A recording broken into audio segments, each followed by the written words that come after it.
Hey Grace Church, Michael Campbell here, pastor of Children's Ministry. Hey, I just wanted to go over this Sunday's lesson that the kids are going through and how the story applies to them, but most importantly, how it applies to us as parents and guardians and primary discipleship makers of our home. So this week we are going through 2 Corinthians chapter 11, where it talks about God giving us power to stand up for the gospel. Now, in New Testament times, Corinth was an important city in ancient Greece. About 18 years after Jesus' death on the cross, Paul preached the gospel to the Corinthians and established the church there. You can see that in Acts chapter 18. So he stayed in Corinth for at least 18 months. So in his first letter to the Corinthians, he might have written 3 that we know of, but in his first letter to the Corinthians, Paul wrote to help believers solve problems within the church. In his second letter, written just a few weeks later, Paul wrote to encourage the church and to assure them that God loved them, even when they had troubles. All of Paul's letters in the New Testament, none reveals his heart as much as 2 Corinthians. In it, Paul shows his passion for Jesus, and he fiercely defended his ministry against false teachings.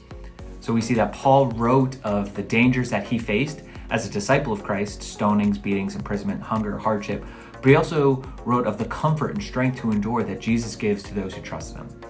Nothing could keep Paul from sharing the good news of Jesus, a lesson that the believers of Corinth and believers everywhere should hear. So as you talk about 2 Corinthians chapter 11 to your kids, emphasize that God gives us the power to stand up for the gospel. Paul cared about the believers in Corinth, and he wanted them to be faithful to Jesus and remember the gospel. Paul may not have been an eloquent speaker like those who preached the lies, but he refused to back down. And Paul suffered and nearly died to share the gospel. So 2 Corinthians really teaches us that sharing Jesus with the world is not always easy. There will always be some who try to stop the good news from spreading, but God calls believers to follow and obey Jesus no matter what. Like Paul, we guard the truth because God, the Father of our Lord Jesus Christ, deserves to be praised. And as we approach the full Go Week, I want to keep this in mind.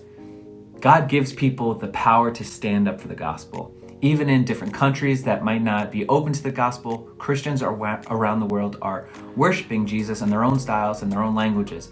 Some worship is not allowed by the governments, but believers are bold to gather together. So here are 3 questions from this story that hopefully you can ask your kids and go from there. What lies did Eve believe?